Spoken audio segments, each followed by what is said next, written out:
If you live in a quiet neighborhood and think cartel operations stop at the border, this video is for you. Investigators found a steel-reinforced door weighing 410 pounds in a Houston home, a concealed bunker with independent power, and cameras with no blind spots, designed for standoffs and real-time oversight. Watch as we trace the unusual late-night patterns analysts flagged, the drone footage of shifting lookout positions, and the 4:03 a.m. breach that neutralized a command node linked to Sinaloa and CJNG, and what it signals for domestic security. Before we move on, please take a moment to subscribe to the channel and like the video. Why did a quiet Houston block light up on encrypted phones after midnight while rooftop cameras watched every driveway?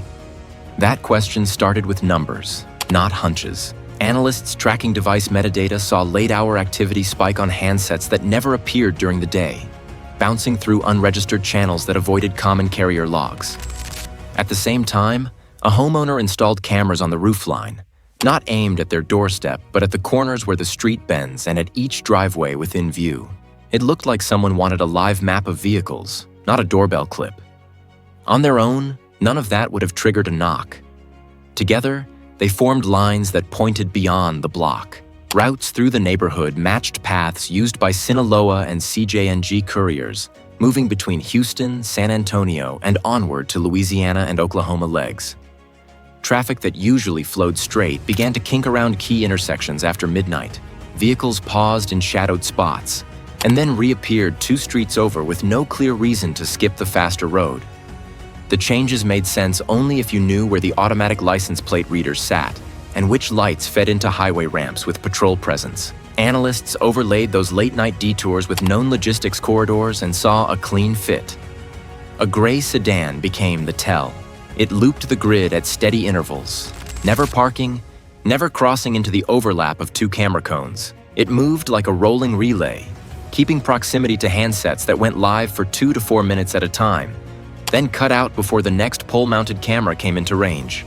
The timing hinted at device-to-device hops meant to reduce exposure on any single tower footprint. Prior cartel cases showed similar rhythms. Encrypted nodes spike during packaging windows when orders go out and couriers align pickups. Lookouts rotate in block schedules that mirror cross-border standard operating procedures. Short shifts, frequent handoffs, and clean breaks to reduce the risk of pattern locks by investigators. Here, the device bursts kicked off just after midnight, peaked before 2, dipped, then blipped again near the hour when line haul vehicles usually roll toward interstates. The rotation on the street matched that cadence. One figure posted up on a balcony, then another took the opposite corner, then a vehicle idled at the far end, each changing positions in regular blocks. Drone footage added new layers. Lookout positions shifted every 15 minutes with near metronome timing. The same body language repeated. Quick head sweeps, short phone checks, subtle shoulder taps on passers-by who appeared more interested in timing than conversation. No one lingered with a dog or walked the same route twice, which cut against normal neighborhood habits. Even the rooftop camera angles adjusted across the night, nudging to tighten coverage on the most active intersections and widening when traffic thinned. As the mosaic filled in, one address stood out. Its fortification profile didn't match code for a remodel or storm prep. Window frames showed non-standard reinforcement, and door hardware appeared commercial grade, the kind used to slow entry by stacking delay on delay. Delivery schedules also looked odd. Large boxes arrived at off hours and departed in different packaging, by different carriers. Like someone was laundering the shape and size of shipments to confuse pattern checks. Investigators moved from watch to focus. Thermal scans showed dense interior masses clustered along a single hallway. The kind of weight distribution you see with plating or reinforced frames. An on-site glance, staged as routine, noted stainless hinge pins and a strike box inset deeper than residential stock would require. When the team finally crossed the threshold, the posture inside confirmed the suspicion. A 410-pound steel door and reinforced frames built to stall a breach. That signaled command and control, not casual storage or a one-off stash. With a likely hub identified, the next move wasn't to knock.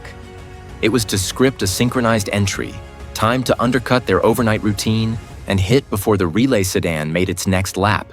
How does a suburban home hide a bunker with its own power and live feeds tied to operators across state lines? Start at the front door.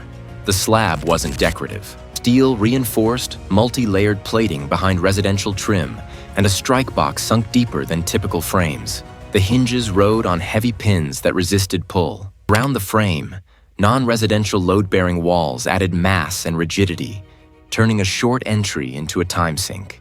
That delay buys minutes. Minutes let hands move sensitive gear, wipe drives, or route commands to off-site nodes before anyone steps over the threshold. Once the team pressed in, defenders tried to pivot the fight rather than hold ground. A helmet cam kicked on. A basement barricade waited, stacked with sandbags and braced across the narrowest point of the stairwell. Two bodies shifted cases toward an interior crawl, a practice drill meant to move items that mattered before containment set.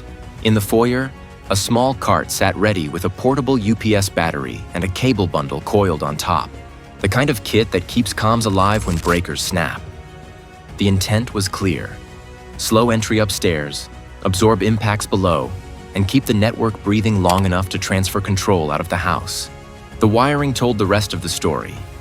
Ventilation shaft motion sensors tied into concealed conduits, not the visible alarm panel. Ceiling panels hid small encrypted nodes, staggered by room, so a single cut wouldn't black out the system. Think of it like a spider web stretched through the structure. Break one line, the others hold, rerouting signal to another anchor point. Even if a wall took damage, the net could relink through alternate paths, keeping alerts, cameras, and data handshakes online. That layout mirrors hardened hubs documented in northern Mexico, where perimeter cameras are tuned to eliminate blind spots and run on redundant feeds. Here, each camera carried overlapping fields of view and switched to low-light modes that held detail without blasting the scene with IR glare. Comms rode on layered channels, local mesh for quick hops, cellular for reach, and a fixed uplink for high-volume bursts. In the utility closet, an inverter and battery bank sat next to a compact generator intake, giving the house independent power long enough to ride through utility cuts or breaker trips. The pieces reflected a playbook built to outlast short disruptions and keep operators connected to peers several states away. Under the main floor, an 8-angle live feed station tied the home together. 8 screens ran split views of intersections, driveways, and 2 other properties miles off-site. A small mixer fed audio from multiple mics, and hotkeys cued preset alerts. It looked less like a living room and more like a cockpit. Data tags flashed times, routes, and quick notes.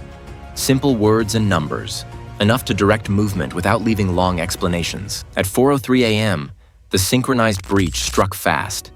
Teams hit entry points in a tight sequence aligned with known sleep cycles and shift changes, cutting through the window when lookouts reset and runners handed off phones. The confrontation ended in under 90 seconds, with the barricade neutralized and the uplink severed before any scripted purge could finish. What did they find once the rooms were cleared and the drives stopped blinking? Shelving marked with shipping dates and weights, holding roughly 780 pounds of narcotics packed for staged departures. 14 firearms, several with suppressors, lay cased near the sandbag line. Encrypted tablets and portable drives sat docked near the command station. Behind false panels, bundles of cash counted out to about $2.3 million, stacked in denominations organized for multi-state revenue flow. With the hub cracked open, the question turns from a single house to the model itself. How this footprint slots into normal streets and what it asks of neighborhoods and policy next. This house ran like a node, not a stash. Built to live on a quiet street and control logistics, money, and defense without drawing a crowd. Its design scaled. Duplicate the layout, clone the comms, and you get a network hiding in plain sight across cities. Stay alert to surveillance that doesn't fit residential life. Support interagency teams that map these footprints and cut their links. Report odd camera angles, midnight relay patterns, and unregistered power backups. Small tips stitch big maps. 44 arrests paused operations, but networks regenerate. Watch for the next fortified footprint, the next rooftop lens, and the next door built to stall.